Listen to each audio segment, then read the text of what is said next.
السلام عليكم ورحمة الله وبركاته. إن الحمد لله نحمده ونستعينه ونستغفره ونعوذ بالله من شرور أنفسنا ومن سيئات أعمالنا. من يهده الله فلا مضل له ومن يضلله فلا هادي له.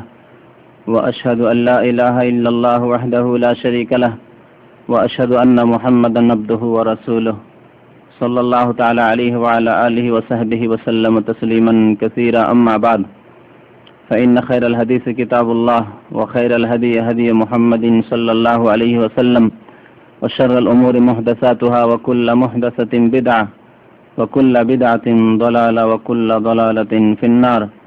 أما بعد، فأعوذ بالله من الشيطان الرجيم. بسم الله الرحمن الرحيم. ألف لام ميم ذلك الكتاب لا ريب فيه هدى للمتقين الذين يؤمنون بالغيب ويقيمون الصلاة ومما رزقناهم ينفقون والذين يؤمنون بما أنزل إليك وما أنزل من قبلك وبالآخرة هم يوقنون. মহান আল্লাহর সমস্ত প্রশংসা, যে আল্লাহ আমাদেরকে সৃষ্টি করেছেন এবং আমাদেরকে সঠিক পথ প্রদর্শন করেছেন, আমাদের হিদায়াতের জন্য মহাগ্রন্থ আল কোরআন নাযিল করেছেন। মহাগ্রন্থ আল কোরআন সুস্পষ্টভাবে মানব জাতিকে বুঝিয়ে দেওয়ার জন্য, মানব জাতির নিকট সুন্দরভাবে পৌঁছে দেওয়ার জন্য আমাদের প্রিয় নবী মুহাম্মদ রাসূলুল্লাহ সাল্লাল্লাহু আলাইহি সাল্লামকে রাসূল হিসাবে প্রেরণ করেছেন।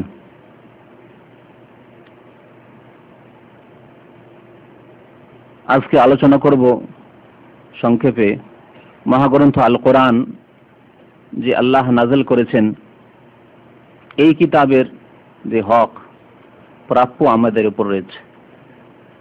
মানব জাতির হিদায়াতের জন্য যেই কিতাব মহান আল্লাহ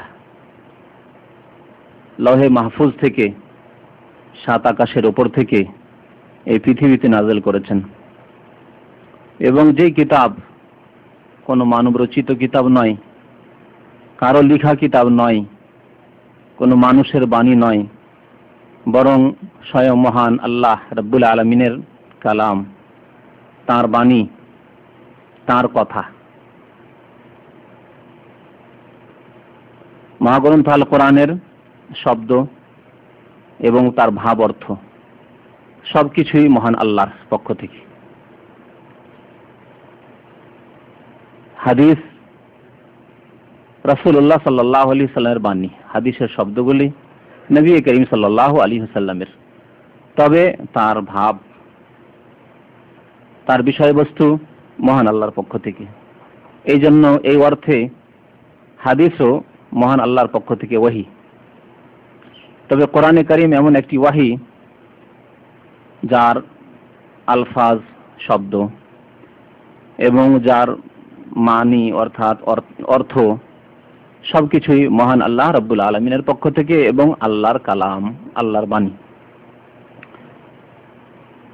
কোরআনে কারীম সম্পর্কে সূরা বাকারার দ্বিতীয় আয়াতে, প্রথম আয়াতে 3টি অক্ষর রয়েছে, আলিফ লাম মিম। এই অক্ষরগুলি যে জামানায় কোরআনে কারীম নাযিল হয়, সেই জামানায় কবিরা তাদের কবিতায় ব্যবহার করে থাকত।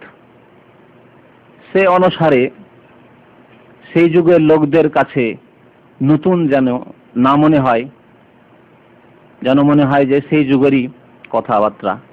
সেই জন্য মহান আল্লাহ রাব্বুল আলামিন সেই রকম ভাবে কোরআনে কারীমে বিভিন্ন সূরার প্রথমে কয়েকটি অক্ষর নিয়ে এসেছেন যার অর্থ মানুষের জানা নেই, যেমন আলিফ লাম মিম, আলিফ লাম রা ইত্যাদি ইত্যাদি, হা মিম।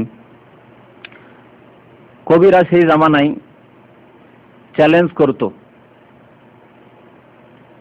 তাদের প্রতিদ্বন্দ্বীদের, অন্যান্য কবিদের, যে আমি এই কবিতা লিখলাম, এই কাব্য রচনা করলাম, তোমার পক্ষে যদি সম্ভব হয় তো আমার মোকাবেলা করো।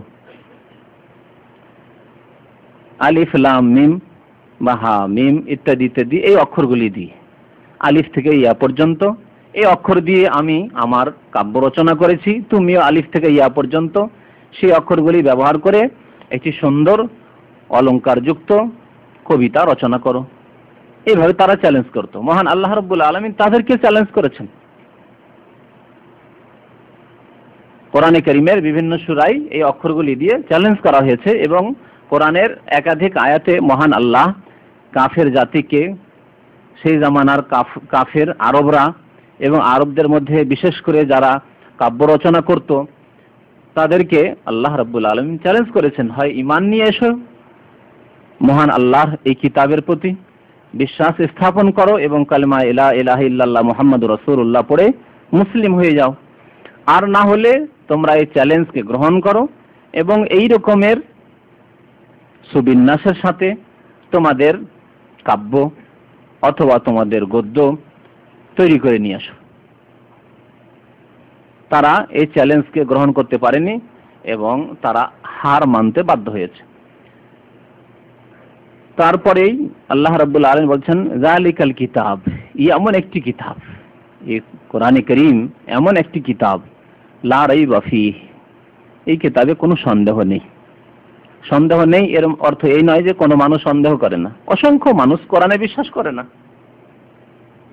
সন্দেহ নেই মানে এই কিতাব যে সত্য, এই কিতাব যে মহান আল্লাহর পক্ষ থেকে, এই কিতাব মানব রচিত নয়, এই কিতাব হচ্ছে এমন এক বিধান যা আল্লাহর নাযিলকৃত এবং কিয়ামত পর্যন্ত বহাল থাকবে, এতে কোনো সন্দেহ নেই। সে কেউ বিশ্বাস করুক আর নাই করুক, কেউ অস্বীকার করুক, কেউ সন্দেহ করুক, কিন্তু অন্য অন্য গ্রন্থের মতো নয়, অন্য অন্য বইয়ের মতো নয় যে তাতে কোনো সন্দেহ আছে, তার সত্যতায় কোনো সন্দেহ আছে। যা কিছু এতে বলা হয়েছে, যা কিছু সন্নিবেশিত হয়েছে তা মহান আল্লাহর পক্ষ থেকে এবং চিরসত্য। তুমি বুঝতে পারো আর নাই পারো, তুমি তা বাস্তবে চোখে তোমার ধরে আর নাই ধরে, তা সত্য। লা রাইবা ফীহ হুদাল লিল মুত্তাকিন, এবং এই কিতাব পথ প্রদর্শন করবে আল্লাহ ভীরুদেরকে, যারা সংযত ব্যক্তি, সংযত হয়ে চলাফেরা করতে চায়, যারা সৎ জীবন যাপন করতে চায়, মুত্তাকিন তারা যারা সৎ জীবন যাপন করতে চায়, ভালো মানুষের মতো জীবন যাপন করতে চায়। মানুষ হয়ে পশুর মতো কেউ যদি জীবন যাপন করতে চায় তাকে কোরআন হিদায়াত করবে না। এজন্য আল্লাহ বলছেন হুদাল লিল মুত্তাকিন। তাহলে কোরআন দ্বারা সঠিক পথ পেতে হলে কমপক্ষে এই যোগ্যতা লাগবে যে আল্লাহর ভয় রয়েছে তার অন্তরে, সে নিজের সৎ পথকে বেছে নিতে চায়, সৎ পথের সন্ধান করতে চায়, ভালো জিনিসকে বেছে নিতে চায়, এইরকম লোক হইতে হবে, তাহলে কোরআন সঠিক পথ দেখাবে। তারপরে আল্লাহ রাব্বুল আলামিন বলছেন, আল্লাযীনা ইউমিনুনা বিল গায়বি ওয়া ইয়ুকিমুনাস সালাতা ওয়া মিম্মা রাযাকনাহুম ইউনফিকুন। এতে যারা মুত্তাকিন আল্লাহ ভীরু তাদের কয়েকটি গুণের কথা বলা হয়েছে। না দেখে তারা বিশ্বাস করে, প্রতিটি জিনিস চোখে দেখবে তাহলে বিশ্বাস করবে না। অসংখ্য জিনিস রয়েছে যা মানুষ দেখতে পায় না, কিন্তু তা সে মানুক আর না মানুক সে বিশ্বাস করতে বাধ্য, সে বিশ্বাস করতে বাধ্য। এজন্য আমরা নাস্তিকদেরকে বলি যে কোনো মানুষ তার বাবাকে দেখেনি, তার বাবাকে দেখেনি মানে তার বাবা যে তার স্ত্রী তার মায়ের কাছে এসেছে এই অবস্থা দেখেনি কেউ, তারপরেও বাবা বাবা করছো তুমি রাত দিন, না দেখি তো বিশ্বাস, কি করে বাবা বলছো? তাহলে একজন নাস্তিকের জন্য যে আল্লাহকে না দেখে বিশ্বাস করে না, কোরআন নাযিল হয়েছে জিবরাইলকে দেখতে পায়নি, সে বিশ্বাস করতে চায় না, তার উচিত হবে তার বাবাকে অস্বীকার করা। সে দেখেনি, প্রত্যক্ষ করেনি, তার বাবা কি অন্য কেউ হারামি বাবা আছে কি জানে? হ্যাঁ, নাস্তিকের উচিত যে ওই রকম হওয়া উচিত, তার অস্বীকার করে দেওয়া উচিত তার বাবাকে। আল্লাযীনা ইউমিনুনা বিল গায়ব, আর মুমিন যে হবে সত্যিকার মানুষ, যে সে মানে পাশবিক চরিত্রের মানুষ নয়, সে না দেখে বিশ্বাস করে। অসংখ্য জিনিস রয়েছে না দেখে বিশ্বাস করতে বাধ্য। আল্লাযীনা ইউমিনুনা বিল গায়ব ওয়া ইয়ুকিমুনাস সালাত, সালাত কায়েম করে, নামাজ পড়ে, নামাজ পড়তে আগ্রহী, কোরআন তাকে হিদায়াত করবে। একজন বেনামাজিকে কোরআন হিদায়াত করবে না। মুত্তাকিন তারা নয়, মুত্তাকিনদের গুণ এখানে বলা হয়েছে। না দেখে যদি বিশ্বাস করে তাহলে মুত্তাকি হতে পারবে, সংযত ব্যক্তি হতে পারবে, আল্লাহ ভীরু হতে পারবে। যদি 5 ওয়াক্ত নামাজ কায়েম করে তাহলে আল্লাহ ভীরু হতে পারবে। ওমিম্মা রাযাকনাহুম ইউনফিকুন, আর যা আমি দান করেছি তা থেকে ব্যয় করে, যে যাকাত প্রদান করে সেই মুত্তাকি হতে পারবে, আল্লাহ ভীরু হতে পারবে। যাকাত দেয় না, কৃপণতা করে, সে মুত্তাকি হতে পারবে না, আল্লাহ ভীরু হতে পারবে না, সে সংযত ব্যক্তি নয়।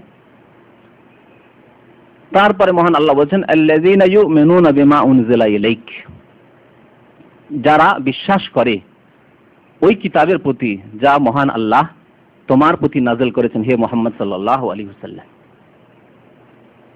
মহান আল্লাহ যে কিতাব অর্থাৎ মহাগ্রন্থ আল কোরআন প্রিয় নবী মুহাম্মদ রাসূলুল্লাহ সাল্লাল্লাহু আলাইহি ওয়াসাল্লামের উপর নাযিল করেছেন।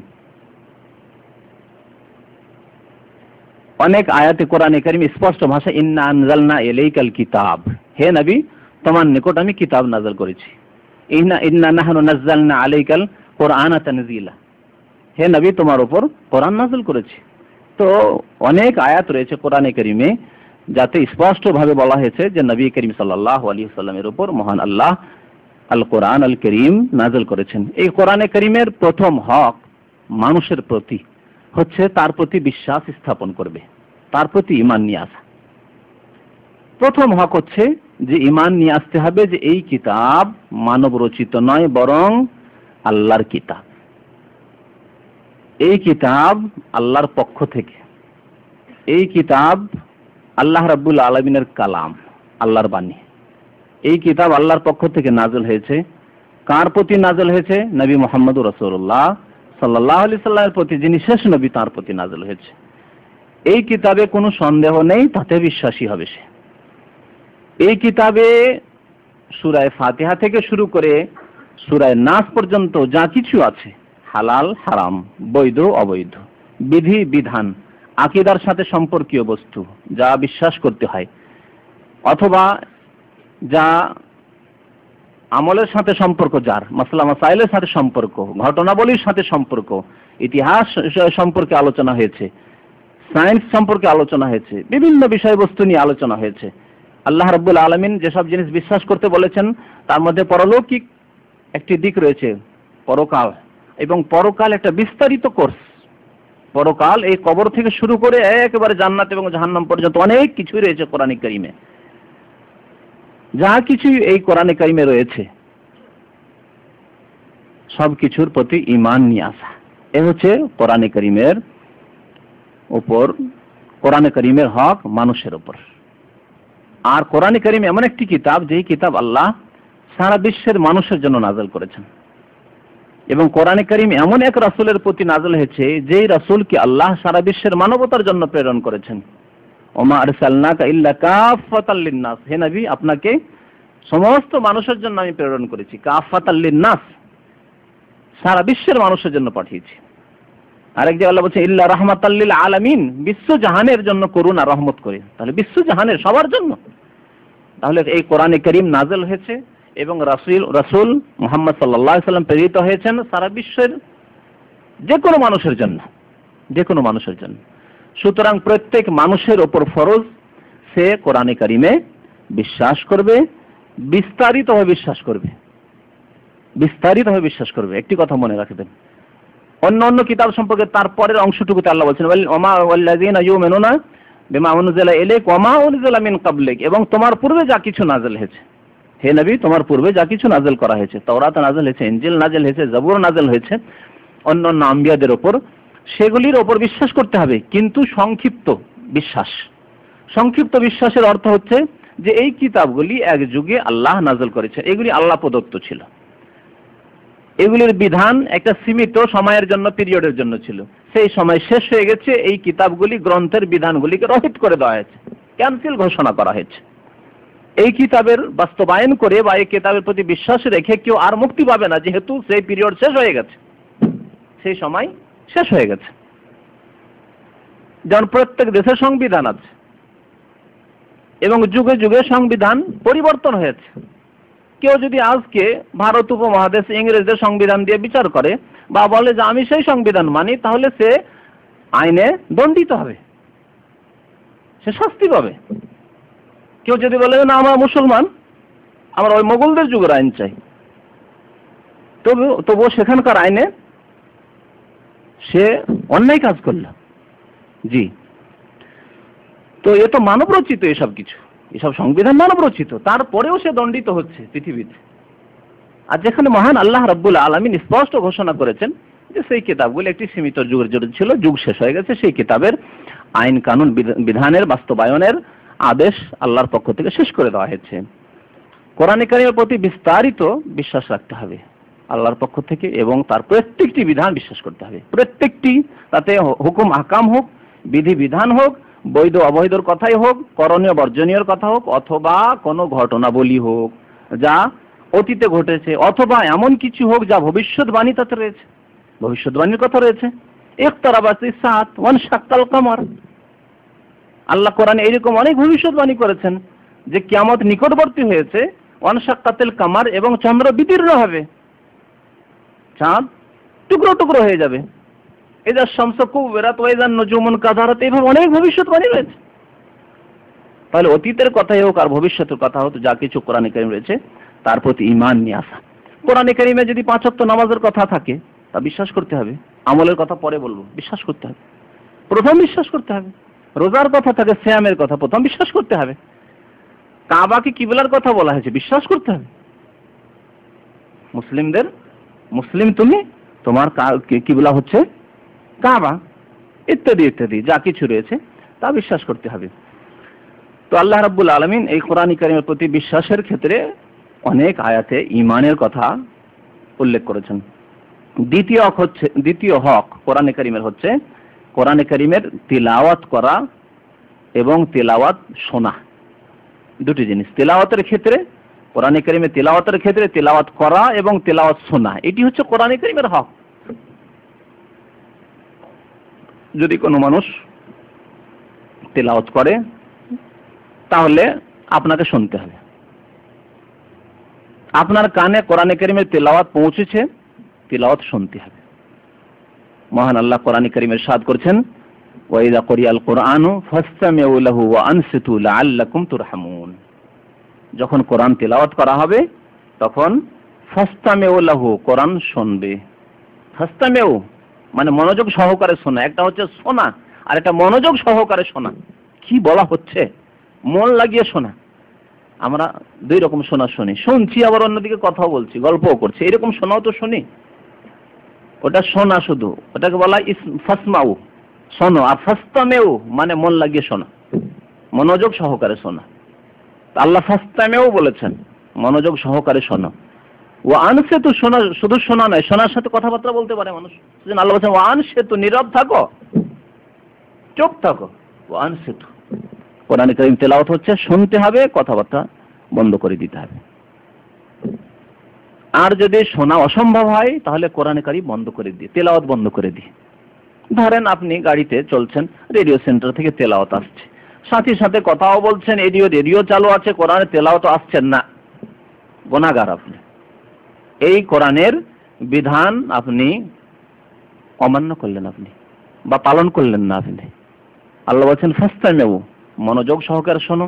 ও আনসিতু, নীরব থাকো। লাআল্লাকুম তুরহামুন, ফায়দা কি, উপকার। কোরআন শুনলে এক কথায় আল্লাহ রাব্বুল আলামিন ব্যাপক উপকারের কথা বলেছেন। তাহলে তোমাদের ওপর আল্লাহর রহমত নাযিল হবে, আল্লাহর পক্ষ থেকে তোমাদের উপর করুণা হবে। রহমত ব্যাপক অর্থ রাখে, আল্লাহর দয়া। যার প্রতি আল্লাহর দয়া হবে তার আর কোনো অসুবিধা আছে? এবং এমন কোন মানুষ আছে আল্লাহর দয়া ছাড়া সে মুক্তি পেতে পারে? নবী করিম সাল্লাল্লাহু আলাইহি সাল্লাম বলেছেন একটি হাদিসে, ইন্নাহু লা ইয়াদখুলুল জান্নাতা আহাদুন বিআমালিহি, কোন মানুষ শুধু নিজের আমল দিয়ে জান্নাতে যেতে পারবে না আল্লাহর রহমত ছাড়া। আল্লাহর রহমত ছাড়া কেউ জান্নাতে যেতে পারবে না। নবী করিম সাল্লাল্লাহু আলাইহি ওয়াসাল্লামকে সাহাবী জিজ্ঞেস করছেন একজন, যে ওয়ালা আনতা ইয়া রাসূলুল্লাহ, আপনিও নিজের আমল দ্বারা, নিজের নামাজ, রোজা, হজ, যাকাত ইত্যাদি জিহাদ দিয়ে আপনি জান্নাতে যেতে পারবেন না? ওয়ালা আনা, আমিও না। ইল্লা আন ইয়াতাগাম্মাদানি আল্লাহু বিরাহমাতিহি, তবে আল্লাহ যদি তার রহমত দিয়ে আমাকে ঢেকে নেন, রহমত দিয়ে বলা হয়েছে, তার রহমত দিয়ে ঢেকে নেন। তার রহমত কখন হবে? কোরআন তেলাওয়াত হলে, শোনা। এই জন্য আমাদের দেশে একটি কথা এখানে বলি, যেহেতু আমরা যে পরিবেশে বাস করি সেখানকার রোগগুলিকে সারাতে হবে। যে সমাজে রোগগুলি রয়েছে সেই রোগগুলিকে চিহ্নিত করতে হবে। যদি শনাক্ত না করে দেওয়া হয় তাহলে আপনি, হ্যাঁ কোরআন পড়লে, কোরআন শুনলে মানে কানে আসে, শুনতে হয়, এই কথা জানে, সবাই জানে। কিন্তু এই যে রোগ এখানে ঢোকা রয়েছে এ কথা কেউ খেয়াল করে। আমাদের যে কোরআন খানি হয়, মৃত ব্যক্তির নামে কোরআন খানি হয় না? সে 40 করে নির্দিষ্ট দিন ধরেই করুক আর নাই করুক। যারা বড় বেদাতি, ছোট বেদাতি, মেজ বেদাতি, সেজ বেদাতি, অনেক রকম বেদাতি আছে আমাদের দেশে। যারা বড় বেদাতি তারা ওই দিন ধার্য করে 40 করে, আরো কত নির্দিষ্ট দিন, 7 দিনে করে ইত্যাদি, 3 দিনে যাই করুক। আর যারা একটু মেজো সেজ বেদাতি, ছোট বেদাতি, তারা অনির্দিষ্ট দিনে করে, হয়তো রমজান মাসে করলো বা অন্য কোনো সময় করলো, যখন এসছে, দেশে এসছে, বিদেশ থেকে ছেলে তখন করে নিল একটু কোরআন খানি, একটু হুজুরদেরকে পেয়েছি গ্রামে একটু করে নি, ইত্যাদি ইত্যাদি। এই যে কোরআন খানি হয়, ওর সিস্টেমটা দেখেছেন? এই গোল হয়ে বসে গেছে আর সবাই তেলাওয়াত করছে। হ্যাঁ, তুমি 5 পারা, 5 6 30, যদি 6 জন থাকে, হ্যাঁ 5 পারা করে ভাগ, তুমি 5 পারা, তুমি 5 পারা, তুমি 5 পারা, করে না? সবাই তেলাওয়াত করছে, শুনছে কেউ? এটা জায়েজ? আল্লাহ কোরআনে বলছেন যখন কোরআন পাঠ হবে তখন শোনো। তাহলে 6 জনের একসাথে তেলাওয়াত করা জায়েজ নাই। যদি তেলাওয়াত করতেই হয় মসজিদ নববীতে গিয়ে দেখবেন, অথবা মক্কায়, এখানেও দেখতে পাবেন, কিন্তু মসজিদে নববীতে এবং মক্কাতে গিয়ে দেখবেন ওখানে যে হালকাগুলি হয় সেখানে কারি সাহেব যে পড়ান বড় বড় বুড়োরাও মাস্ক করে, মানে তাজবিদের শিক্ষা করে। একজন তেলাওয়াত করছে আর সবাই শুনছে। ওর তেলাওয়াত শেষ হলো, 1 রুকু 2 রুকু শেষ হলো, তখন আরেকজন তেলাওয়াত করছে, সবাই শুনছে। ওই যা করি আল কোরআন, যখন কোরআন তেলাওয়াত হবে ফার্স্ট শোনো। তাহলে কোরআন খানি যদি থাকে তাহলে এই আয়াতের আলোকে পাঠ করতে হবে একজনকে, বাকিগুলো শুনবে, ঠিক কিনা বলেন? এই যে রোগ ঢুকানো আছে সমাজে, এই কোরআন খানের বিদাতে এই যে রোগ, এই নাজায়েজ রোগ ঢুকানো আছে, যে হই হই হই হই করে সবাই কোরআন তেলাওয়াত করছে, কেউ কারো কোরআন তেলাওয়াত শোনে না। কোরআনের হকের কথা বলছিলাম, একটা হচ্ছে শোনা, আরেকটি হচ্ছে তেলাওয়াত করা। অত্যন্ত গুরুত্বপূর্ণ কথা এটি। কোরআনে কারীম এমন একটি কিতাব, মাত্র একটি কিতাব, যেই কিতাবের তেলাওয়াত হচ্ছে ইবাদত। পৃথিবীতে কোনো কিতাব নেই যদি শুধু পড়ে নেওয়া, না বুঝলেও, যদি নাও বুঝে অর্থ কেউ আর তেলাওয়াত করলেই ইবাদত হবে, এমন কোনো কিতাব নেই। কোরআনে কারীমের সংজ্ঞা এই জন্য বলা হয়েছে আল মুতাআব্বাদু বিতিলাওয়াতিহি হুয়া কালামুল্লাহ আল মুনাজ্জাল আলা রাসূলিহি আল মুতাআব্বাদু বিতিলাওয়াতিহি। সেটি হচ্ছে আল্লাহর কালাম যা তার রাসূলের প্রতি নাযিল হয়েছে, আল মুতাআব্বাদু বিতিলাওয়াতি, এবং তার তেলাওয়াতও ইবাদত। এই জন্য নবী করিম সাল্লাল্লাহু আলাইহি ওয়াসাল্লাম কি বলেছেন? মান কারা হারফান মিন কিতাবিল্লাহ, যদি একটি অক্ষর পড়েন তাহলে কি হবে? 10 নেকি, 10-এ পৌঁছিবে, 10 নেকি। আলিফ পড়লেই 10 নেকি, ঠিক না? তাহলে কোরআন তেলাওয়াত হচ্ছে ইবাদত, বাইবেল পড়া তেলাওয়াত নয়। ছিল না তখন তেলাওয়াত, এখন তো রহিত হয়ে গেছে, কিন্তু যেই জামানায় জবুর আর তাওরাত ইনজিলের যুগ ছিল তখনও সেই তাওরাত আর ইনজিল পড়া ইবাদত ছিল না, কিন্তু কোরআনে কারীমের তেলাওয়াত হচ্ছে ইবাদত। এই জন্য আল্লাহ রাব্বুল আলামিন আল্লাহর নেক বান্দাদের প্রশংসা করতে গিয়ে তাদের কথা বলেছেন যে তারা রাত দিন কোরআন তেলাওয়াত করে, ইয়াতলুনা কিতাব আল্লাহ, আল্লাহর কিতাব তেলাওয়াত করে, এবং তাদের উপর আল্লাহর রহমত নাযিল হয়। মাজতামা কওমুন ফি বাইতিন মিন বুয়ুতিল্লাহ, কোন সম্প্রদায় যদি আল্লাহর ঘরে একত্রিত হয়, ইয়াতলুনা কিতাব আল্লাহ, তারা আল্লাহর কিতাব তেলাওয়াত করে। নবী করিম সাল্লাল্লাহু আলাইহি ওয়াসাল্লামের হাদিস, আল্লাহর কিতাব তেলাওয়াত করে, ইয়াতলুনা কিতাব আল্লাহ ওয়া ইয়াতাদারাসুনাহু বাইনাহুম, এবং এক অপরকে শিক্ষা দেয়, তেলাওয়াত করে এক অপরকে শিক্ষা দেয়। ইল্লা নাযালাত আলাইহিমুস সাকিনা, আল্লাহর পক্ষ থেকে শান্তি নাযিল হয়। ওয়া গাশিয়াতহুমুর রাহমা, আল্লাহর রহমতে ঢেকে নেই। ওয়া হাফাতহুমুল মালায়েকা, ফেরেশতা, অসংখ্য ফেরেশতা তাদেরকে ঘিরে নেই, রহমতের ফেরেশতা ঘিরে থাকে। ওয়া যাকারাহুমুল্লাহু ফি মান ইনদাহু, চতুর্থ ফজিলত হচ্ছে আল্লাহ তার কাছে যে ফেরেশতারা রয়েছেন, নিকটের ফেরেশতা, মুকাররাবিন ফেরেশতা, তাদের সাথে আলোচনা করেন যে এই বান্দাদের দেখো যে আমার কিতাব তেলাওয়াত করছে, কোরআনে কারীমের তেলাওয়াত করছে রাত জাগরণ করে। তো কোরআনে কারীমের তেলাওয়াত ইবাদত। তেলাওয়াত নামাজের মধ্যেও করা ইবাদত এবং নামাজের বাইরে করা ইবাদত। ফরজ নামাজে তেলাওয়াত তো করতেই হবে, এবং নফল নামাজে, ফরজ নামাজে তেলাওয়াত করলে সীমিত তেলাওয়াত, যেহেতু আপনি লম্বা করতে পারছেন না, আরো লোকেরা সাথে রয়েছে, কিন্তু নফল নামাজ আপনি দীর্ঘক্ষণ ধরে তেলাওয়াত করতে পারেন। নবী করিম সাল্লাল্লাহু আলাইহি ওয়াসাল্লাম দীর্ঘক্ষণ ধরে তেলাওয়াত করতেন, এক রাকাতে সূরা বাকারা শেষ করেছেন, আবার তারপরে সূরা আলে ইমরান শুরু করে দিয়েছেন, হাদিস রয়েছে। তাহলে নামাজের মধ্যে, নফল নামাজে, তাহাজ্জুদের নামাজে কোরআন তেলাওয়াত করা হচ্ছে নবী করিম সাল্লাল্লাহু আলাইহি ওয়াসাল্লামের সুন্নাত তরিকা, আর নামাজের বাইরেও তেলাওয়াত করা হচ্ছে ইবাদত। তো দ্বিতীয় হক ছিল সংক্ষেপে এই। তৃতীয় হক হচ্ছে কোরআনে কারীমের তার অর্থ বোঝা। কোরআনে কারীমের অর্থ বোঝা এবং এই কোরআনে কারীম নিয়ে গবেষণা করা। কোরআনে কারীম এমন একটি কিতাব আল্লাহর, যত বার পড়বেন তত মনে হচ্ছে নতুন দিগন্ত আপনার সামনে সুস্পষ্ট হবে।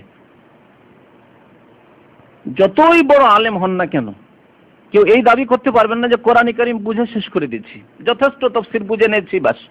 বরং দেখেছি বাস্তবে যতবার পড়ছি মনে হচ্ছে আর একটা নতুন দিগন্ত, একটা নতুন দিক স্পষ্ট হয়ে উঠছে, যে দিকটা এর আগের বার যখন পড়েছিলাম খেয়াল করিনি। এত ব্যাপকতা রয়েছে মহান আল্লাহ রাব্বুল আলামিনের এই বাণীতে, আল কোরআনে। তো কোরআনে কারীমের তৃতীয় হক হচ্ছে কোরআনে কারীমের অর্থ বোঝা এবং তার সাথে সাথে কোরআনে কারীম নিয়ে চর্চা করা, গবেষণা করা। অর্থ পড়া নয় শুধু, অর্থ বোঝার অর্থ বা গবেষণা করার অর্থ হালকা শুধু পড়ে নেওয়া নাই তরজমা। অনেকেই পড়ি, কোরআনে কারীম পড়ছি, তরজমা প্রতিদিন 2 রুকু 4 রুকু করে তরজমা পড়ি, কিন্তু তরজমা পড়ে যদি বলা হয় যে কি বুঝলেন, তা বলতে পারবো না। ওই রকম পড়া নয় যে হালকা পড়া পড়লে শুধু তরজমায় পড়লেন, অনুবাদটি পড়লেন না।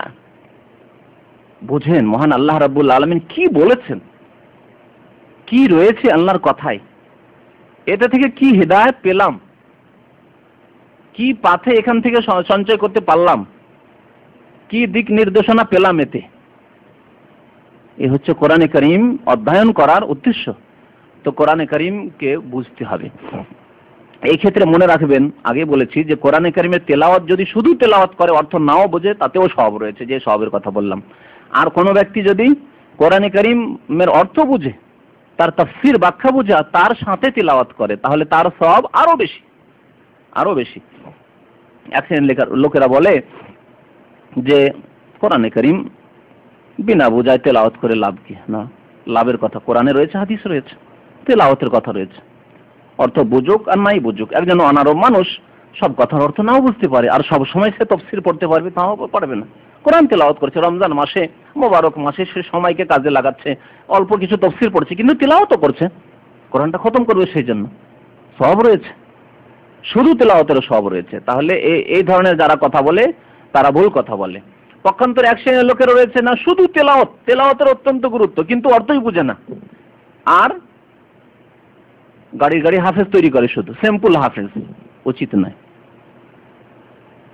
এক শ্রেণীর লোকেরা রয়েছে আমাদের সমাজে, মূর্খ মানুষ কিন্তু ধার্মিক, তারা করে কি, আমার সবটি ছেলেকে হাফেজ করব, ব্যাস ওর দৌড় হাফেজ পর্যন্ত, হাফেজ করে দিল, তাতেই 4 বছর 5 বছর লেগে গেল কোরআনের হাফেজ, আর কিচ্ছু বুঝে না। যালিকাল কিতাবুল লা রাইবা ফীহি হুদাল লিল মুত্তাকিন, এই আয়াতের অর্থও বুঝে না। আত্মগৌরব, আলহামদুলিল্লাহ 5টা ছেলে হাফেজ করেছে, ভালো কথা, কিন্তু যথেষ্ট নয়, মোটেই যথেষ্ট নয়। কোরআনের উদ্দেশ্য শুধু মুখস্থ করা নয়, হাফেজ বানিয়ে দেওয়া নয়। কোরআনের উদ্দেশ্য শুধু তেলাওয়াত করা নয়। আপনার ছেলে শুধু তেলাওয়াতই শিখেছে, শব্দের তেলাওয়াত শিখেছে। তেলাওয়াতের আর একটি অর্থ রয়েছে, মনে রাখবেন, তেলাওয়াত মানে ফলো করা। আরবি ভাষায় তেলাওয়াত মানে ফলো করা, মানে বাস্তবায়ন করা। অর্থ না বুঝলে কি ফলো করবে? এই জন্য দেখা যায় অনেক হাফেজদেরকে দেখা যায় যে ধর্ম থেকে সরে, ধার্মিকতা নেই তাদের মধ্যে, দিনদারি নেই, যেহেতু আল্লাহর কথা বুঝে না। কালামুল্লাহ মুখস্থ করেছে কিন্তু বুঝে না। সুতরাং আপনি মনে করবেন না যে আমি হাফেজ করে দিচ্ছি আমার ছেলেকে, ব্যাস গন্তব্যস্থানে পৌঁছে গেছি। একটা অংশ করলেন, প্রাইমারি স্টেজ হলো, এখন তার অর্থ যাতে করে বুঝতে পারে আর সঠিকভাবে বুঝতে পারে, সঠিক সিলেবাসে, তার জন্য মাদ্রাসায় পড়িয়ে ভালো দক্ষ একজন আলেম করেন, এমন প্রতিষ্ঠানে পড়ান যেখান থেকে ভালো একজন দক্ষ আলেম হতে পারে, কোরআন এবং হাদিসের ভালো একজন যোগ্য জ্ঞানী হতে পারে, যাতে করে নিজেও সে আলো পেতে পারে আল কোরআন থেকে এবং অন্যদেরকেও আলো পৌঁছাতে পারে। তো কোরআনে কারীমের তৃতীয় হক হচ্ছে কোরআনে কারীমের অর্থ বোঝা এবং কোরআনে কারীমের নিয়ে চর্চা করা, গবেষণা করা। মহান আল্লাহ সূরা নিসার 82 নম্বর আয়াতে ইরশাদ করেছেন এই সম্পর্কে, আফালা ইয়াতাদাব্বারুন আল কোরআন। একাধিক আয়াতে, সূরা মুহাম্মাদের একটি আয়াতও বলা হয়েছে আফালা ইয়াতাদাব্বারুন আল কোরআন, 2 জায়গায় এই কথাটি আল্লাহ বলেছেন। তারা কোরআন নিয়ে গবেষণা কেন?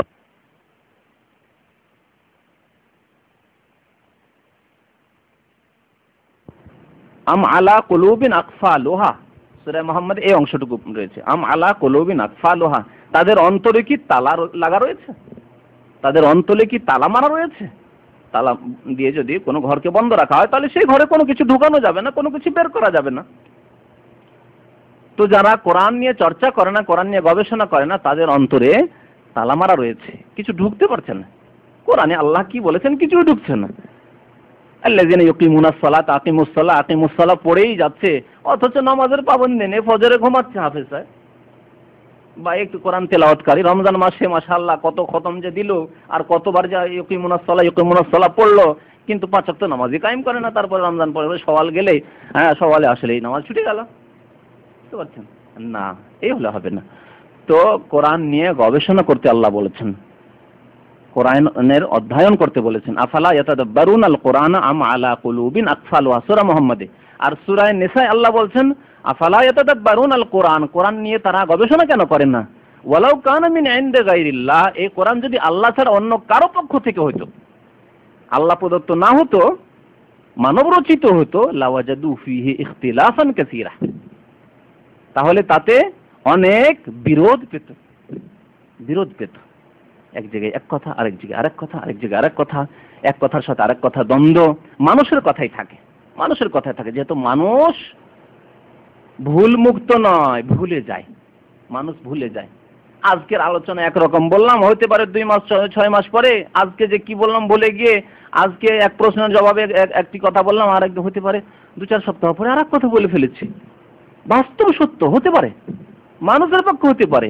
একজন লেখক একই বইয়ে লিখে এসছে, হয়তো যদি রিভাইজ না করে তারপরে কিছুদিন পরে আর কিছু স্টাডি করলো, তারপর ওই বিষয়ের উপরে খেয়াল না যে এর আগে আমি আর কিছু লিখে ফেলেছি, লিখতে গিয়ে আর কিছু লিখে ফেলেছি। একই বইয়ে 2 রকম কথা থাকতে পারে।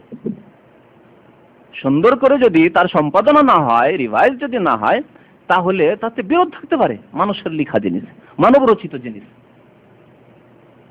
আর রয়েছে মানুষ যেসব জিনিসকে বিকৃত করেছে, যেমন বাইবেলকে খ্রিস্টানরা বিকৃত করে দিয়েছে, তাওরাত ইনজিল বাইবেল যেটা বিকৃত করেছে, যার ফলে তাতে বিরোধের শেষ নেই। বাইবেল সম্পর্কে যদি অধ্যয়ন করে দেখা যায় তাহলে এত বেশি বিরোধ রয়েছে যা কল্পনার বাইরে। যেহেতু মানুষ তাতে নিজের কথা ঢুকিয়ে ফেলেছে, মানব রচিত করে ফেলেছে, কোনটি আল্লাহর কথা কোনটি মানুষের কথা বোঝা যাচ্ছে না। বেদে এই অবস্থা, বেদে তাওহীদের কথা, আল্লাহর একত্ববাদের কথা রয়েছে, আর শিরক দেবী দেবতা, কত শত দেবী দেবতার কথা রয়েছে। বিরোধ কত, আকীদাতেই বিরোধ, হিন্দু ধর্মের আকীদাতেই বিরোধ। একবার বলা আছে ব্রহ্মা ঈশ্বর এক, আরেক জায়গায় দেবী দেবতার শেষ নেই। এই বাইবেলে এই অবস্থা। কোথাও বলা হচ্ছে আল্লাহর গুণাবলীর কথা, খুব সুন্দর সুন্দর গুণাবলীর কথা, আর আরেক জায়গায় বলা হচ্ছে আল্লাহ রাব্বুল আলামিন 6 দিনে যখন আকাশ জমিন সৃষ্টি করলেন তখন অত্যন্ত ক্লান্ত হয়ে পড়লেন, তখন 7ম দিনে রেস্ট করলেন। নাউযুবিল্লাহ, বাইবেলে আছে। জি, ওয়ালাউ কানা মিন ইনদি গায়রিল্লাহ লাওয়াজাদু ফি ইখতিলাফান কাসীরা। কোরআনে কারীম যদি আল্লাহ ছাড়া অন্য কারো পক্ষ থেকে নাযিল হতো বা কারো পক্ষ থেকে হতো, মানব রচিত হতো, তাহলে তাতে বড়ই বিরোধ পেত। কোনো বিরোধ নেই তাতে, আজ পর্যন্ত কেউ বিরোধ বের করতে পারেনি, কোনো দ্বন্দ্ব কোরআনে নেই, এবং কিয়ামত পর্যন্ত কেউ বের করতে পারবে না। আল্লাহ রাব্বুল আলামিন তার চ্যালেঞ্জ করেছেন। কোরআনে কারীমের চতুর্থ হক হচ্ছে কোরআনের বাস্তবায়ন করা। মা বাইনা দাফফাতাইন, মানে কোরআনে কারীমের মধ্যে যা কিছু রয়েছে, সূরা ফাতিহা থেকে সূরা নাস পর্যন্ত যা কিছু রয়েছে তার বাস্তবায়ন করতে হবে, আমল করতে হবে। আমলের জন্য আল্লাহ নাযিল করেছেন। কোরআন বরকতের একটি কিতাব, আর প্রত্যেক ঘরে একটি করে কপি সাজিয়ে রাখতে হবে, তাকে তুলে রাখতে হবে আলমারিতে সুন্দর করে, একেবারে জুজদানের কভারের মধ্যে, আর একেবারে সুন্দর করে রাখতে হবে। যখনই হাতে নেবেন শুধু চুমন দেবেন, আর একটি বুকে লাগাবেন, সিনাতে লাগাবেন। এই জন্য আল্লাহ নাযিল করেননি। আর কোরআনে কারীম দিয়ে ঝাড়ফুঁক করবেন, তাবিজ করবেন, এই জন্য কোরআন কারীম আল্লাহ নাযিল করেননি। কোরআনে কারীম নাযিল করার উদ্দেশ্য এই নয় যে শুধু বরকত হাসিল করবেন। নিঃসন্দেহে কোরআনে কারীম মুবারক। কোরআনে কারীম আল্লাহ রাব্বুল বলেছেন কিতাবুন আনজালনাহু ইলাইকা মুবারক। আল্লাহ বলছেন হে নবী, এমন একটি কিতাব আনজালনাহু ইলাইক, তোমার নিকট নাযিল করেছি, যে কিতাব হচ্ছে মুবারক, বরকত আর বরকত, বরকত আর বরকত। নিশ্চয়ই এতে বরকত রয়েছে। যেই রকম বরকত আল্লাহ রাব্বুল আলামিনের কিতাবে হওয়া প্রয়োজন এবং হওয়া উচিত, সেই রকমই বরকত রয়েছে। যেমন আল্লাহর জাত বাবরকত, তাবারাকাল্লাযী বিয়াদিহিল মুলক, আল্লাহর সত্তাকে বরকতপূর্ণ বলা হয়েছে কোরআনে কারীমের একাধিক আয়াতে। ওই রকমই আল্লাহ রাব্বুল আলামিনের কালাম যেহেতু, আল্লাহ রাব্বুল আলামিনের কিতাব যেহেতু, সেহেতু সেই কিতাব বরকতপূর্ণ, কিন্তু নাজায়েজ পন্থায় বা যেই পন্থা আল্লাহ শেখাননি, তার রাসূল শেখাননি, সেই পন্থায় বরকত হাসিল করা যাবে না। ধুয়ে ধুয়ে পানি খাবেন আর বরকত হাসিল করবেন, তাবিজ বানিয়ে বরকত হাসিল করবেন, এই পন্থা প্রিয় নবী মুহাম্মদুর রাসূলুল্লাহ সাল্লাল্লাহু আলাইহি ওয়াসাল্লাম শেখাননি। সুতরাং সেই পন্থা অবলম্বন করলে সেটা হবে বিদাতি পন্থা, মারদুদ পন্থা। মান আমিলা আমালান লাইসা আলাইহি আমরুনা ফাহুয়া রাদ্দুন।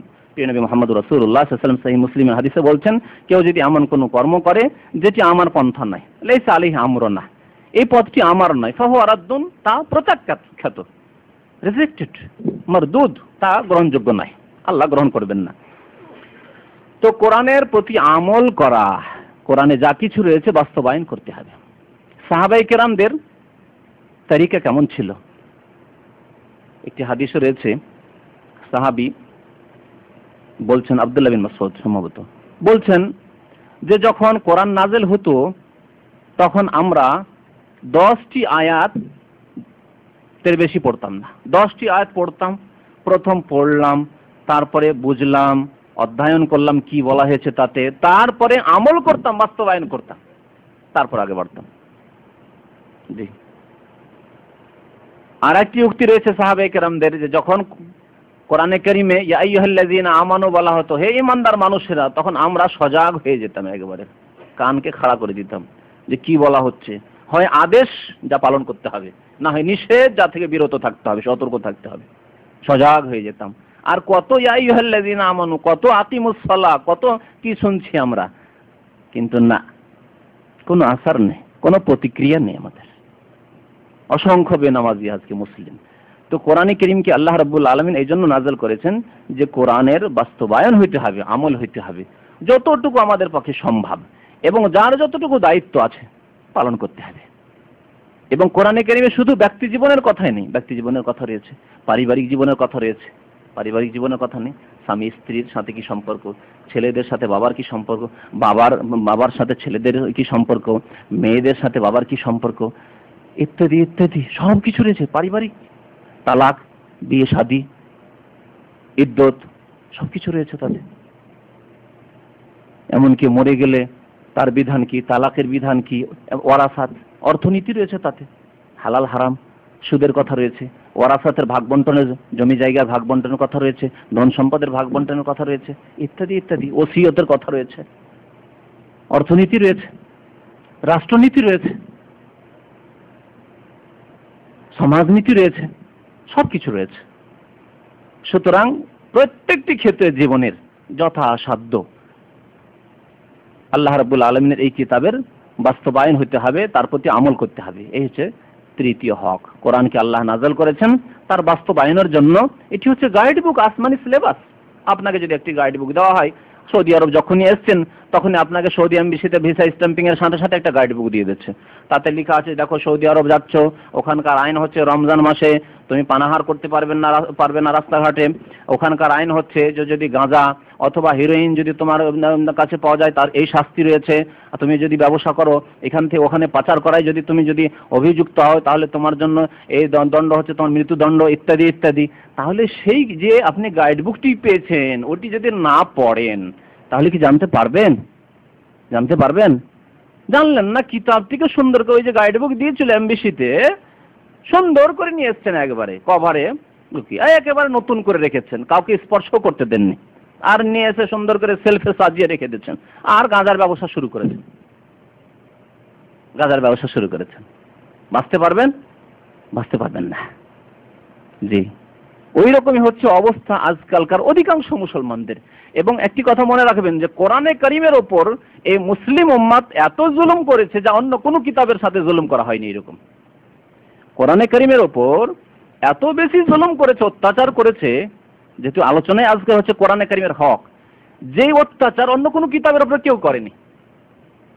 ক্লাস 1-এরও যদি একটি বই হয়, আপনি আপনার ছেলে বা মেয়ের জন্য কিনেছেন, সেই কিতাবটি পড়ে অর্থ না বুঝে রেখে দেন না। কোনো যদি ভারী শব্দ হয়, অর্থ বুঝতে পারছেন না, ডিকশনারি ফলো করছেন, করেন না? বাংলা শব্দ অথচ বুঝতে পারছেন না, তখন ডিকশনারি দেখছেন, দেখুই ওই বাংলা টু বাংলা ডিকশনারি দেখি এর অর্থ কি। দেখছেন, নিজে জানছেন, ছেলেকে বলে দিচ্ছেন বাবা এর অর্থ হচ্ছে, যদি আমরা আঞ্চলিক ভাষায় কথাটি ব্যবহার করি না, এটি হচ্ছে শুদ্ধ বাংলা, শিখিয়ে দিচ্ছেন, ঠিক না? এমন কোনো বই নেই পৃথিবীতে যে শুধু রিসাইটিং হচ্ছে, তেলাওয়াত, শুধু তেলাওয়াত আছে, রিডিং পড়া আছে? কোন স্কুল, কলেজ, ইউনিভার্সিটিতে কোনো বই এরকম দেখাতে পারবেন যে শুধু রিডিং পড়া হয়, ব্যাস তার অর্থ বোঝা হয় না, সে ইংলিশ হোক আর বাংলায় হোক বা অন্য কোনো বই হোক, শুধু রিডিং পড়ার জন্য কোনো বই আছে? কোন সিলেবাস আছে? কোন ক্লাসে দেখিয়ে দেন দেখি। কিন্তু কোরআনে কারীম অধিকাংশ মুসলমান শুধু তেলাওয়াত করে, অর্থ বোঝে না, বোঝার চেষ্টাও করে না। বোঝে না তো দূরের কথা, হয়তো আল্লাহ শক্তি দেয়নি, কিন্তু বোঝার চেষ্টাও করেনি আজীবন ধরে। 60 বছর বয়স পেয়েছে, একটি আয়াতের অর্থ বোঝার চেষ্টা করেনি। অধিকাংশ মুসলমানের অবস্থা কত বড় জুলুম, চিন্তা করতে পেরেছেন? কোন কিতাবের সাথে আমরা এই খারাপ আচরণটি করিনি, যে কিতাব কিনেছি বুঝি না তবে তেলাওয়াত করি, মানে রিসার্চ, রিডিং করি। ইংলিশ বই, ভাষাটি বুঝি না, রিডিং করতে থাকি সকাল বিকাল শুধু, এরকম কোন বই আছে? কোন নাটক নভেলের বই আছে, উপন্যাস আছে যে শুধু রিডিং করি, অর্থ বুঝি না, রিডিংটা করি? কোনো বই নেই পৃথিবীতে। কিন্তু কোরআনে কারীমের সাথে এই খারাপ আচরণ করা হয়েছে। কোরআনে কারীমের চতুর্থ হক বলছিলাম যে কোরআনে কারীমের উপর আমল হইতে হবে। তাহলে আমল হতে হলে, বাস্তবায়ন হতে হলে তা বুঝতে হবে, যেটি তৃতীয় হক। চতুর্থ হক হচ্ছে আমল করার পরে, না চতুর্থ হক শেষ করলাম, পঞ্চম হক হচ্ছে আমল করার পরে মানুষকে সেই কোরআনে কারীমের দিকে আহ্বান করা। আপনি নিজে মাশাআল্লাহ কোরআনের প্রতি আমল করছেন, কোরআনে আল্লাহ আকিমুস সালাহ বলেছেন, সালাহ কায়েম করেছেন, কুতিবা আলাইকুমুস সিয়াম বলেছেন, রোজা পালন করছেন। আপনি আল্লাহ হজের কথা বলেছেন, আতিমুল হজ্জ ওয়াল উমরা, হজ উমরা করছেন। আল্লাহ বলেছেন আতুজ যাকাত, যাকাত দিচ্ছেন। আল্লাহ বলেছেন লা তাকরাবুজ জিনা, জিনার কাছে যাচ্ছেন না। আল্লাহ বলছেন যে তোমরা যে ইন্নামাল খামরু ওয়াল মাইসির ওয়াল আনসাব ইত্যাদি, যে মদ হচ্ছে মিন আমালিশ শয়তান, শয়তানের কর্ম, ফাজতানু, বেঁচে থাকো ইত্যাদি ইত্যাদি, মদের কাছে কোনোদিন যাচ্ছেন না। জুয়া হচ্ছে শয়তানের কাজ, জুয়ার কাছে কোনোদিন যাচ্ছেন না। সবই করলেন, তারপরে কি করতে হবে? সেই দিকে আহ্বান করতে হবে। যারা জুয়া খেলে, যারা মদ খায়, যারা শিরিক করে, আল্লাহ বলছেন লা তুশরিক বিল্লাহ, শিরিক করবে না। আল্লাহ বলছেন অবিল ওয়ালিদাইনি ইহসানা, মাতা পিতার সেবা করো। তাহলে এই কাজগুলি করার পরে সেই দিকে আহ্বান করতে হবে। যারা শিরিক করছে তাকে বলতে হবে শিরিক করো না। যারা কবরে গিয়ে সিজদা করছে তাকে বলতে হবে লা তুশরিক বিল্লাহ, দাওয়াত দিতে হবে তাওহীদের দিকে, আল্লাহর একত্ববাদের দিকে। যারা জেনা করছে তাদের বলতে হবে জেনার কাছে যেও না। যারা জেনার জন্য মানে সুযোগ সুবিধা করে দিচ্ছে বা জেনার জন্য পারমিশন দিচ্ছে তাদেরকে বুঝাতে হবে, উপদেশের মাধ্যমে হোক বা যতটুকু আল্লাহ শক্তি যার দিয়েছেন, কারো ক্ষমতার মাধ্যমে, কারো কথার মাধ্যমে, কারো লিখনের মাধ্যমে, অন্তর থেকে গমের পক্ষে ঘৃণা করে অন্যায়ের প্রতিবাদ করা। এগুলি হচ্ছে দাওয়াত। দাওয়াত ক্ষমতার দ্বারা নিজের বল প্রয়োগ করে, অথবা কথার দ্বারা, কলমের দ্বারা, অথবা অন্তর থেকে ঘৃণা করে প্রতিবাদ জানিয়ে দাওয়াত দেওয়া। তো ভালো কাজের দিকে দাওয়াত দিতে হবে এবং অসৎ কাজ থেকে বেঁচে থাকার জন্য আহ্বান করতে হবে। তো কোরআনে কারীমের বিধানের দিকে মানুষকে আহ্বান করতে হবে এবং আহ্বান শুরু করতে হবে আপনজন থেকে, যেভাবে আল্লাহ এবং তার রাসূল বলেছেন। আপনি কোরআনের বাস্তবায়নের দিকে আহ্বান করবেন আপনার স্ত্রীকে, আপনার ছেলে মেয়েদেরকে প্রথম, আপনার বাবা মাকে, আপনার আত্মীয় স্বজনকে, তারপরে দূরে যাবেন আপনি, তারপরে দূরে যাবেন। যেহেতু এটি হচ্ছে আপনার ফরজে আইন, এই দায়িত্ব আপনার ছেলে মেয়েদের কে মুসলিম বানানো আপনার ফরজে আইন। আপনার বাবা মা হতে পারে শিরকের মধ্যে রয়েছে, কবর মাজার কে মনে করছে সে ধর্ম, এই ব্যবসাকে, তার কাছে সঠিক দাওয়াত পৌঁছেনি, তার কাছে সঠিক দাওয়াত পৌঁছাবে, এটি ফরজে আইন। এই দাওয়াতের পরে তখন দূরে ছুটবেন আপনি। প্রথমখানেই দূরে ছুটলেন, অথচ আপনার প্রদীপের তলায় হচ্ছে অন্ধকার, এইরকম যাতে করে না হয়। এই পন্থা নবী করিম সাল্লাল্লাহু আলাইহি সাল্লামের আদর্শ নয় বা তরিকা নয়। তো এদিকে দাওয়াত দিতে হবে, আর এই দাওয়াতের কথা কোরআনে কারিমে অনেক জায়গায় বলা হয়েছে এবং এই দাওয়াতের কাজে সর্বোত্তম, দাওয়াতের কাজকে সর্বোত্তম কাজ বলা হয়েছে। ওমান আহসানু কাওলান মিম্মান দাআ ইলাল্লাহ, ওমান আহসানু কাওলান মিম্মান দাআ ইলাল্লাহ। ওর চাইতে ভালো কথা আর কার হতে পারে যে আল্লাহর দিকে আহ্বান করে। আল্লাহর দিকে আহ্বান মানে আল্লাহর কিতাবের দিকে আহ্বান, আল্লাহর কিতাবের বিধিবিধানের দিকে আহ্বান, আল্লাহর দিকে আহ্বান মানে আল্লাহ রাসূলের সুন্নতের আদর্শের দিকে আহ্বান, তাওহীদ আল্লাহর একত্ববাদের দিকে আহ্বান, শিরককে ত্যাগ করার জন্য আহ্বান করা, গুনাহ পাপাচারকে ছেড়ে দিয়ে সৎ জীবন যাপন করার দিকে আহ্বান করা, ইত্যাদি ইত্যাদি। ওমান আহসানু কাওলান মিম্মান দাআ ইলাল্লাহ। ওর চাইতে ভালো কথা আর কার কথা হতে পারে যে ব্যক্তি আল্লাহর দিকে আহ্বান করে। সুতরাং আপনি মনে করবেন না যে আমার ছেলে মেয়ের উপর প্রেস করতে হচ্ছে, চাপ সৃষ্টি করতে হচ্ছে নামাজের জন্য ইত্যাদি, না, সবচাইতে ভালো কথা। সারাদিন অনেক কথাই বলেছেন, আপনি সাংসারিক কথা বলেছেন, আপনি অনেক কথাই বলেছেন, তার মধ্যে বলেছেন বাবা নামাজ পড়ো, চলো নামাজ পড়ো। স্ত্রীকে বললেন হ্যাঁ নামাজ পড়েছো, স্ত্রীকে পর্দার কথা বললেন, ইত্যাদি ইত্যাদি। যে দিনের কথাটি যে বললেন এটি হচ্ছে সবচাইতে ভালো কথা, এবং ওই ব্যক্তি সবচাইতে ভালো ব্যক্তি যে ব্যক্তি দিনের দিকে আহ্বান করে।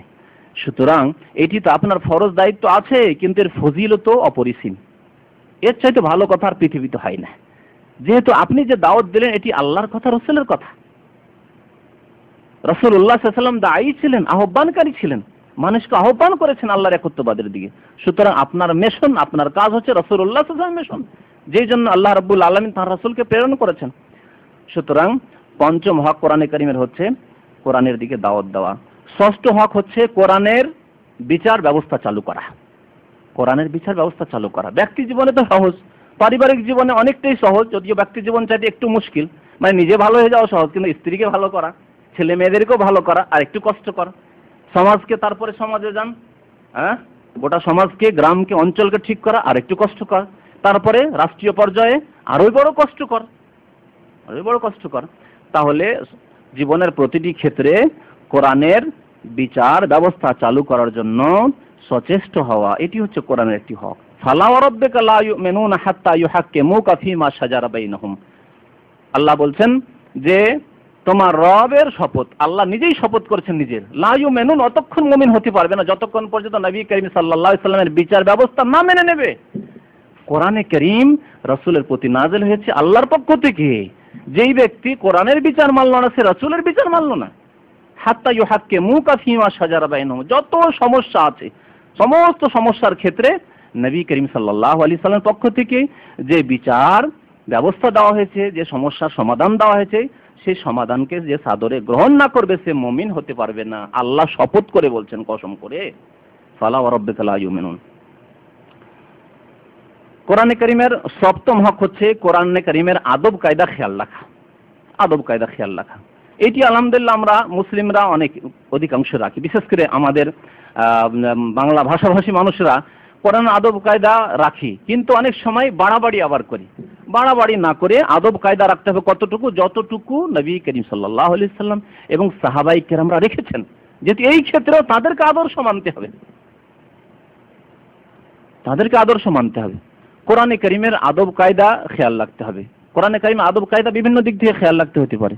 একটি দিক হচ্ছে যে কোরআনে কারীম যখন তেলাওয়াত করবেন তখন শয়তান মারদুদ থেকে, বিতাড়িত শয়তান থেকে পানা চেয়ে নেবেন।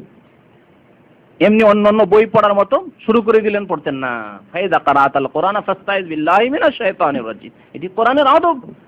যেহেতু কোরআন তোমার হেদায়েতের জন্য নাযিল করা হয়েছে, আর শয়তান সবচাইতে বড় বাধা মানুষের হেদায়েত পেতে, সঠিক পথ পেতে। সুতরাং প্রথম শয়তান থেকে আল্লাহর আশ্রয় কামনা করে নাও। ফাস্তাইজ বিল্লাহি মিনাশ শাইতানির রাজিম, আউযু বিল্লাহি মিনাশ শাইতানির রাজিম, বিসমিল্লাহির রহমানির রহিম। তারপরে কোরআন তেলাওয়াত শুরু করুন। যখনই কোরআন তেলাওয়াত শুরু করেন, প্রথম যখন শুরু করবেন আউযু বিল্লাহি মিনাশ শাইতানির রাজিম পড়তে হবে। এটি হচ্ছে কোরআনের আদবের খেয়াল রাখা। কোরআনের আদব হচ্ছে যে পাক পবিত্র অবস্থায় স্পর্শ করা, পাক পবিত্র জায়গায় রাখা, যেখানে সেখানে না রাখা। পকেটে আছে আর বাথরুমে চলে গেলেন না, নাপাক অবস্থায় রয়েছেন আর কোরআন রয়েছে সাথে, না, এই রোগ আছে, এই রোগও আছে, চিহ্নিত করার প্রয়োজন আছে। নাপাক অবস্থায় আমরা কোরআনকে সাথে রাখি। কেমন করে রাখি? এই যে তাবিজ, আর যে তাবিজগুলো আমাদের হুজুররা দেন, যারা ফাসেকরা ওই ওঝারা দেয়, সেগুলো তো শিরকি বা কুফরি তাবিজ হতে পারে। কিন্তু যদি কোরআনেরও তাবিজ হয়, লেখা আছে সূরা নাস আর ফালাক, আপনার জন্য কি জায়েজ ওই তাবিজ নিয়ে পেশাব পায়খানায় যাওয়া, ওই তাবিজ নিয়ে স্ত্রী মিলন করা? বলুন, ওই তাবিজ কি জায়েজ আছে? যে ডেলিভারি হচ্ছে সেই সময় বড়ই কষ্ট, সুতরাং তাড়াতাড়ি করে ডেলিভারি করাবার জন্য আপনি ওই রানে, মহিলার রানে বেঁধে, গর্ভবতী নারীর রানে বেঁধে দেন, ওয়া আলকাত মা ফিহা ওয়া তাখাল্লাত ওয়া আযিনাত লিরাব্বিহা ওয়া হুক্কাত। এই শিক্ষা যদি দেওয়া হয় হাকিমুল উম্মাতের পক্ষ থেকে, তো সেটা সাদরে গ্রহণ করে এটি কোরআনের আদব না কোরআনের আদবের পরিপন্থী? বলেন, এই সূরায় যে সামাউন সাক্কাতের এই কয়েকটি আয়াত সম্পর্কে আমালে কোরআনীতে হাকিম উল্লাম্মদ সাহেব লিখছেন যে আয়াতগুলিকে যখন দেখবে যে কারো কষ্ট হচ্ছে, ডেলিভারি হতে, বাচ্চা খালাস হতে, তখন রানে বেঁধে দাও, তাবিজ বানিয়ে বেঁধে দাও। আর তারপরে যখনই দেখবে যে বাচ্চা খালাস হচ্ছে তাড়াতাড়ি করে কেটে দাও, না হলে নাড়ি ভুড়ি সব বেরিয়ে যেতে পারে। নাউযুবিল্লাহ। ব্লিডিং হচ্ছে নাপাক অবস্থায় মহিলা, আর তার রানে বেঁধে রাখবে? এটি হচ্ছে কোরআনের এহতেরাম, সম্মান, কোরআনের আদব। এটি একদিকে তো চুমন, যখনই কোরআন হাতে নিয়ে চুমন দিচ্ছেন, আর একদিকে রানে বাঁধছেন ব্লিডিং এর অবস্থায় মহিলা। কোন আদব হলো এটি? এই রোগ রয়েছে, রোগ মুক্ত হইতে হবে। তাবিজ নিয়ে পাক নাপাক অবস্থায় কোরআনের তাবিজ হুজুর দিয়েছেন। কে দিয়েছেন? আমার হুজুর দিয়েছেন, আমার পীর সাহেব দিয়েছেন, এক আল্লাহর ওলি রয়েছেন আমাদের দিয়েছেন। মোটেই না। নবী করিম সাল্লাল্লাহু আলাইহি ওয়াসাল্লাম এই জন্য তাবিজ বাঁধা, যে কোনো তাবিজ হোক না কেন, আত-তামাইমু শিরকুন, তাবিজকে শিরক বলা হয়েছে। মানুষ তাবিজ এমন আস্থা করে ফেলে যে আল্লাহ ভুলে যায়, তাবিজই সবকিছুই তার, বদনজর লাগবে না, তাবিজ থাকলে শয়তানি কিছু করতে পারবে না, ইত্যাদি আর ইত্যাদি। আর এই তাবিজ ব্যবহার করে থাকি। আর যেই তাবিজে কোরআন দেখে নাপাক অবস্থায় তাবিজ নিয়ে স্বপ্ন দোষ হয়েছে, তাবিজ নিয়ে ঘুমিয়ে আছে, থাকেন না যারা তাবিজ বেঁধে ঘুমাচ্ছেন, স্বপ্ন দোষ হচ্ছে। বলেন কোরআনের আদব হলো? এগুলি রোগ আমাদের সমাজের, রোগমুক্ত করতে হবে সমাজকে। তো কোরআনের সপ্তম হক বলছিলাম যে কোরআনের আদবের খেয়াল রাখা। এই ক্ষেত্রে বাড়াবাড়ি করলে হবে না। যেমন বাড়াবাড়ি, এই যে চুমন দেওয়া, নবী করিম সাল্লাল্লাহু আলাইহি ওয়াসাল্লাম চাইতে বেশি কোরআনকে কেউ ভালোবাসতো না। সাহাবায়ে কেরাম আবু বকর, ওমর, ওসমান, আলী চাইতে কেউ ভালোবাসতো না কোরআনকে। তারা এইভাবে কোরআন নিয়ে চুমন দেননি। সুতরাং এক শ্রেণীর লোকেরা যে কোরআন চুমন দেন, এর কোনো প্রমাণ নেই। আপনি বাড়াবাড়ি করবেন না, আপনি। কোরআনে কারীমের আদবের ক্ষেত্রে খেয়াল রাখতে হবে যে কোরআনে কারীম আপনি বসে আছেন আর নিচে রেখে দিয়েছেন, বসে আছেন না, কমের পক্ষে আপনার রানের উপর রাখেন, হাতের উপর রাখেন। হাত ব্যস্ত রয়েছে কোনো কাজের কারণে, তো আপনি রানের উপরে রেখে দেন, তারপরে সেজদা করতে একটু উঁচু জায়গায় রাখেন। হ্যাঁ, পায়ের সামনে পা লম্বা করে দিয়েছেন আর সামনে কোরআন রেখে দিয়েছেন, না, এরকম করবেন না। তো এগুলি আদব সাধারণত বুঝি, কিন্তু অনেকগুলি আদব আমাদের যেগুলি রোগ রয়েছে ওই ক্ষেত্রে আর বুঝে উঠি না। যে নাপাক অবস্থায় এই কোরআন নিয়ে কি করি আমি ঘুমিয়ে রয়েছি, কি করে পেশাব পায়খানা যাচ্ছি এই তাবিজ নিয়ে, যে কোরআনের তাবিজ, সূরা নাস আর ফালাক আর সূরা ইখলাসের তাবিজ নিয়ে, আয়াতুল কুরসির তাবিজ নিয়ে। কোরআনের অষ্টম হক হচ্ছে কোরআন দিয়ে চিকিৎসা, কিন্তু তাবিজের মাধ্যমে নয়। কোরআন দিয়ে চিকিৎসা কিন্তু তাবিজের মাধ্যমে নয়। কেন তাবিজের মাধ্যমে নয়? এই জন্য যে নবী করিম সাল্লাল্লাহু আলাইহি সাল্লামের উপর কোরআনের এই চিকিৎসার আয়াত নাযিল হয়েছে, অথচ নবী সাল্লাল্লাহু আলাইহি ওয়াসাল্লাম তাবিজ কবজ করেননি। আয়াত রয়েছে কোরআনে কারীমে যে কোরআনে রয়েছে আরোগ্যতা। সূরা বনী ইসরাইল, সূরাতুল ইসরাই, আয়াত নম্বর 82, মহান আল্লাহ ইরশাদ করেছেন, ওয়া নুনাজ্জিলু মিনাল কোরআনি মা হুয়া শিফা। আমি আল্লাহ কোরআন নাযিল করেছি, এই কোরআনে রয়েছে শিফা, আরোগ্যতা রয়েছে। আরোগ্যতা রয়েছে আধ্যাত্মিক রোগ থেকে, আধ্যাত্মিক রোগ, রুহানি রোগ, মানুষের চরিত্র গঠন, মানুষের ঈমান তৈরি, মানুষের সৎ আমল তৈরি, ইত্যাদি ইত্যাদি। এগুলো হচ্ছে আধ্যাত্মিক রোগের চিকিৎসা রয়েছে। আর দৈহিক রোগেরও চিকিৎসা রয়েছে, মা হুয়া শিফা, আরোগ্যতা রয়েছে। দৈহিক চিকিৎসা নবী করিম সাল্লাল্লাহু আলাইহি ওয়াসাল্লাম শিখিয়েছেন। দৈহিক চিকিৎসা করতে হবে ঝাড় এবং ফুকের মাধ্যমে, ঝাড় ফুকের মাধ্যমে। রুগ্ন ব্যক্তি, অসুস্থ ব্যক্তির ওপর কোরআনের আয়াত পড়ে, সূরা পড়ে দম করা নবী করিম সাল্লাল্লাহু আলাইহি ওয়াসাল্লাম দ্বারা প্রমাণিত। সূরা নাস এবং ফালাক মহান আল্লাহ নাযিল করেছেন প্রিয় নবী মুহাম্মদুর রাসূলুল্লাহ সাল্লাল্লাহু আলাইহি ওয়াসাল্লামের জাদুর চিকিৎসার জন্য। পড়ে দেখুন সূরা নাস আর ফালাকের তাফসীর। নবী সাল্লাল্লাহু আলাইহি ওয়াসাল্লামকে এক ইহুদি মহিলা জাদু করেছিল। 6 মাস ধরে নবী করিম সাল্লাল্লাহু আলাইহি ওয়াসাল্লাম অসুস্থ অবস্থায় মহান আল্লাহ সূরা নাস এবং ফালাকের 11টি আয়াত নাযিল করলেন। এই 11টি আয়াত দিয়ে আল্লাহ রাব্বুল বললেন যে ঝাড়ফুঁক করো, তোমার জাদু দূর হয়ে যাবে। তাহলে জাদুর চিকিৎসা রয়েছে সূরা নাস ও ফালাকে। যে কোনো বিষ, সাপ এবং বিচ্ছুর বিষ দূরীভূত করার জন্য সূরা ফাতিহার চিকিৎসা রয়েছে। নবী করিম সাল্লাল্লাহু আলাইহি ওয়াসাল্লাম সূরা ফাতিহা দ্বারা চিকিৎসার কথা সাহাবায়ে কেরামকে শিখিয়েছেন। সাহাবায়ে কেরামরা বিষের চিকিৎসা করেছেন, বিষ ঝাড়ানোর জন্য। এবং শুধু তাই নয়, নবী করিম সাল্লাল্লাহু আলাইহি ওয়াসাল্লাম একটি হাদিসে সূরাতুল ফাতিহাতে শিফাউম মিন কুল্লি দা, সূরা ফাতিহা প্রত্যেক রোগের চিকিৎসা রয়েছে। আপনার এই ঈমান যদি থাকে, দৃঢ় বিশ্বাস ঈমান, এবং এই ঈমান নিয়ে যে কোনো রোগের ক্ষেত্রে আপনি ফুঁক দেন, সূরা ফাতিহা তেলাওয়াত করেন, অনির্দিষ্ট, এর জন্য কোনো নির্দিষ্ট নেই যে এত সংখ্যা করতে হবে, এত 1000 বার করতে, 21 বার করতে হবে, না 101 বার করতে হবে, ওই সব কিছু নেই। এইসব বানাওয়ার কথাবার্তা করে যান, যতক্ষণ পর্যন্ত করে যাচ্ছেন পারছেন আপনি সূরা ফাতিহা পাঠ করেন আর রোগীর ওপর আপনি ফুঁক দেন। এর প্রমাণ রয়েছে। নবী করিম সাল্লাল্লাহু আলাইহি ওয়াসাল্লাম হাদিসের দোয়া দিয়ে এবং কোরআনের আয়াত এবং সূরা দিয়ে ঝাড়ফুঁক করেছেন, কিন্তু তাবিজ নয়। লিখে তাবিজ করবেন আর তা ঝুলিয়ে রাখবেন, হাতে হোক, পায়ে হোক, আর গলায় হোক, আর কোমরে হোক, আর ঘর বাড়িতে হোক, আর গাছে হোক।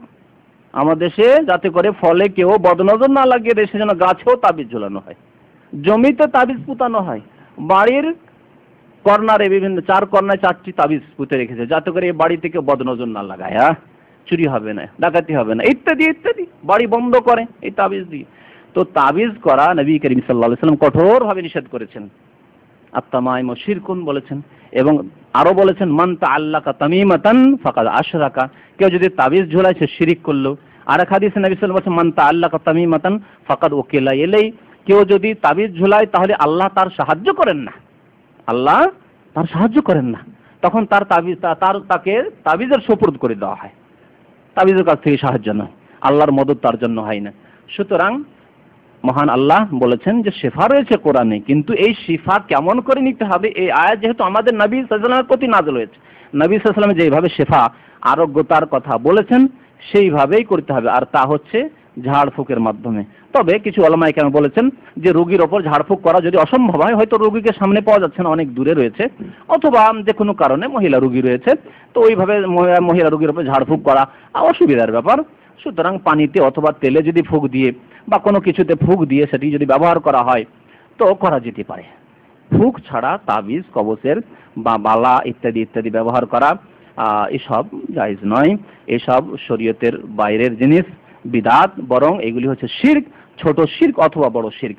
সুতরাং এই জিনিসগুলিকে খেয়াল রাখতে হবে। আল্লাহ রাব্বুল আলামিন আমাদেরকে যেন কোরআনে কারীমের যেসব হকগুলির কথা সংক্ষেপে আজকে বললাম সেগুলি বুঝে ওঠার তৌফিক যেন দান করেন। আল্লাহ রাব্বুল আলামিন আমাদেরকে সেগুলির বাস্তবায়নের তৌফিক যেন দান করেন। কোরআনে কারীমের প্রতি আমাদের অটল ঈমান যেন আল্লাহ রাব্বুল আলামিন সৃষ্টি করে দেন, এবং কোরআনে কারীমের প্রত্যেকটি বিধানের উপর আল্লাহ রাব্বুল আলামিন আমাদের আমল করার, তার বাস্তবায়নের যেন আল্লাহ আমাদেরকে ক্ষমতা দান করেন। আমিন। ওয়া সাল্লাল্লাহু আলা নবিয়িনা মুহাম্মদ।